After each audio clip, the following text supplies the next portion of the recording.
भिवंडी तालुक्यातील सामाजिक कार्यकर्ते अविनाश जाधव यांनी 8 जून रोजी पंचायत समिती भिवंडी येथे करण्यात येणारे प्रस्तावित उपोषण सध्या स्थगित करण्याचा निर्णय घेतला आहे। अविनाश जाधव यांनी सांगितले की त्यांनी ग्रामपंचायत प्रशासनाविरोधात विविध गंभीर तक्रारी करत उपोषणाचे निवेदन दिले होते। त्यानंतर गट विकास अधिकाऱ्यांनी त्यांच्या निवेदनाची दखल घेत लेखी उत्तर तसेच आवश्यक अहवाल उपलब्ध करून दिला आहे। संबंधित अधिकाऱ्यांनी केलेल्या कार्यवाहीबाबत ते सध्या समाधानी असल्याने 8 जूनचे उपोषण रद्द करण्यात आले आहे।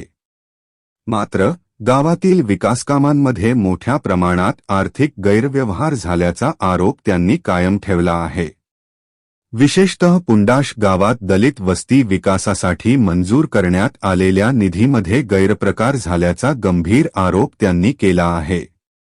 अविनाश जाधव यांनी स्पष्ट केले की येत्या 8 ते 10 दिवसांत पुन्हा अधिकाऱ्यांची भेट घेऊन पुढील कार्यवाहीबाबत निर्णय घेतला जाईल।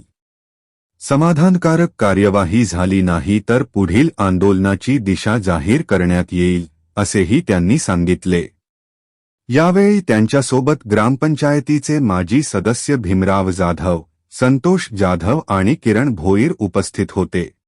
आपण आज येण्यामागचं कारण असं आहे की मागील काही दिवसापूर्वी मी उपोषणाचं पत्र दिलं होतं की मला जर माझ्या मागण्यांवर तुम्ही निर्णय दिला नाही, माझ्या मागण्या पूर्ण केल्या नाही, कारण त्या दलित वस्तीतील कामाची स्पष्टपणे चोरी करण्यात आलेली आहे, उघड चोरी झालेली आहे।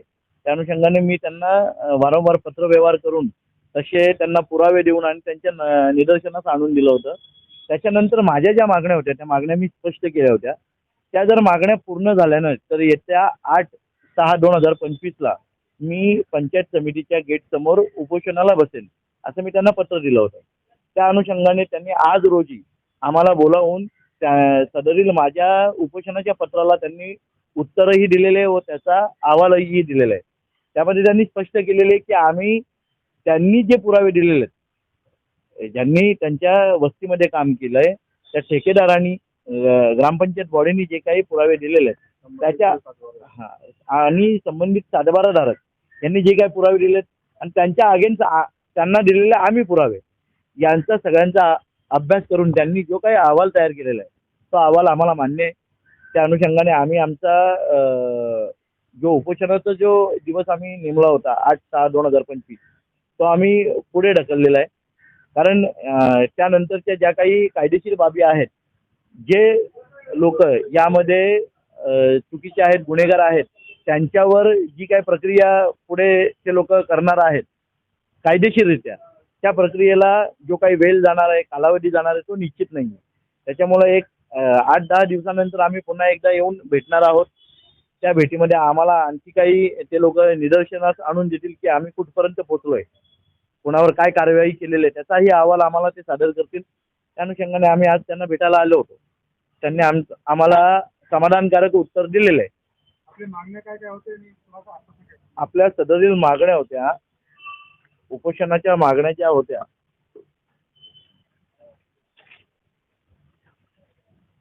त्या मागण्या मी इथे नमूद केलेल्या आहेत।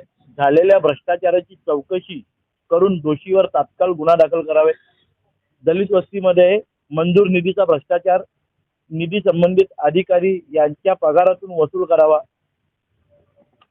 दलित वस्तीचा निधी जाणून बुजून व कट कारस्थान करून एका व्यक्तीच्या वैयक्तिक फायद्यासाठी वापरण्यात आला म्हणून संबंधित अधिकारी व ग्रामपंचायत बॉडी तसेच ठेकेदार आणि संमतीपत्रावरील साक्षीदार यांच्या विरोधात अॅट्रॉसिटी ऍक्ट कायद्यानुसार गुन्हा दाखल करावा।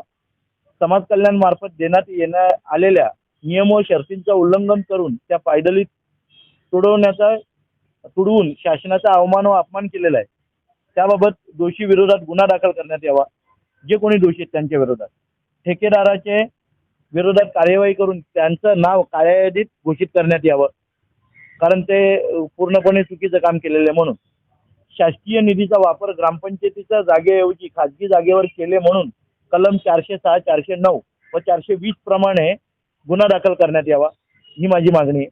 दस्तऐवजात फेरफार बनावटगिरी केली म्हणून 465, 467, 468 नुसार संबंधित दोषीवर गुन्हा दाखल करावा।